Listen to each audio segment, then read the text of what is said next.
بسم اللہ الرحمن الرحیم۔ السلام علیکم ورحمۃ اللہ وبرکاتہ۔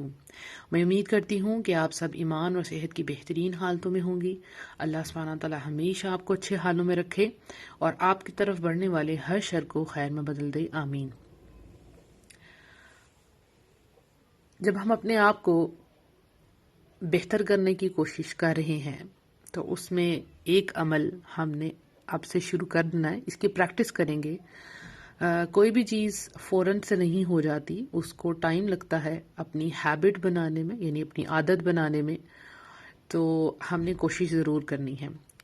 کام کیا کرنا ہے کہ اب سے وہ غیر ضروری گفتگو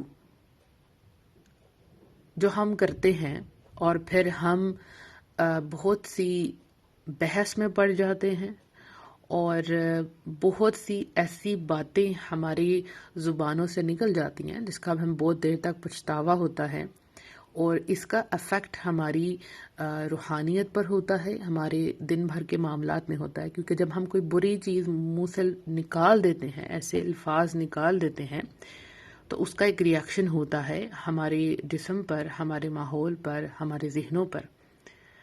کیونکہ ہر ایکشن کا ایک ری ایکشن ہوتا ہے، ہر عمل کا ایک رد عمل ہوتا ہے۔ تو آپ نے وہ ضروری باتوں کو چھوڑ دینا۔ ہر چیز، ہر بات، ہر انسان کو اسی ٹون میں جواب دینا ضروری نہیں ہوتا۔ کچھ باتیں خاموشی سے سن لینے کے لیے ہوتی ہیں، کیونکہ جب ہم بحث میں پڑھتے ہیں تو آپ کا جو انرجی کا لیول ہے وہ ڈاؤن ہونے لگتا ہے۔ ہم جب بہت زیادہ آپ سمجھے کہ کراس باتیں کرتے ہیں، ایک سوال آیا، پھر ہم نے جواب دیا اور پھر لڑائی بڑھی، ان سب سے حل کچھ نہیں نکلتا، صرف ہماری ذہنی حالت خراب ہوتی ہے، گھر کا ماحول خراب ہوتا ہے۔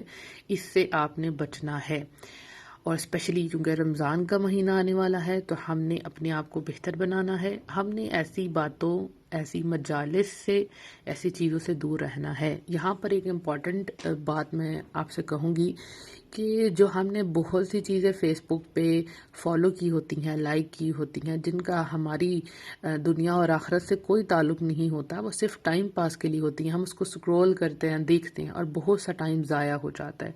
ان سب کو یا تو انفالو کر دیں، یا پھر جب وہ آپ کے سامنے آئیں تو ان کو آگے کر دیں کہ آپ کا اس سے کوئی تعلق نہیں ہے، کیونکہ بہت سا ٹائم موبائل میں ہمارا ویسٹ ہو جاتا ہے جو کہ ہمیں پروڈکٹیو طریقے سے استعمال کرنا تھا، اچھے کاموں میں لگانا تھا، اچھی بکس پڑھنی تھی، تلاوت سننی تھی، اینڈ سو آن۔ اور ایک بہت زیادہ افیکٹ یہ ہوتا ہے کہ جب ہم دوسروں کی لائف کو فیس بک پہ واچ کرنا شروع کرتے ہیں تو ہم اس کو اپنے ساتھ کمپیئر کرنا شروع کر دیتے ہیں کہ اس کے پاس یہ ہے، میرے پاس یہ نہیں ہے، تو اس سے ناشکری کا ایلیمنٹ آتا ہے اور آپ مطمئن نہیں ہوتے اب جو آپ کے پاس ہے، یہ ڈس سیٹسفیکشن والی کیفیت آتی ہے۔ اب آپ کو جیسے پتہ ہے ہمارے حالات چل رہے ہیں، ملک کی کتنی مہنگائی ہے، تو اس دور میں ایک پریشر وہ بھی ہے۔ تو جب آپ ان کی لائف دیکھتے ہیں جو آپ سے ایک درجہ اوپر ہیں مالی لحاظ سے، تو آپ سوچتے ہیں کہ یہ میرے ساتھ کیوں ہے، تو ایک فرسٹریشن ہو جاتی ہے۔ اپنے آپ کو اس چیز سے بچانا ہے۔ آپ نے اپنے آپ کو انشاءاللہ ان لوگوں کی فہرست پہ شامل کرنا ہے جن کی پریورٹی آخرت ہے، دنیا نہیں ہے۔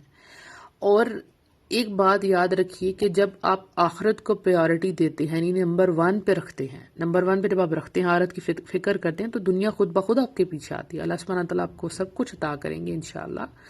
تو اپنی فکر آپ نے آخرت کی کرنی ہے، تو غیر ضروری باتوں سے اپنے آپ کو، اپنی روح کو بچانا ہے، اور کوشش کرنا ہے کہ وہ چیزیں، وہ مجالس، وہ باتیں جن کا آپ سے کوئی تعلق نہیں، نہ ان کو پوچھیں اور نہ ان کے پیچھے جائیں اور نہ ان کا تجسس کریں۔ ٹھیک ہو گیا؟ اپنا بہت سا خیال رکھیے گا۔ وآخر دعوانا ان الحمد للہ رب العالمین۔ السلام علیکم ورحمۃ اللہ وبرکاتہ۔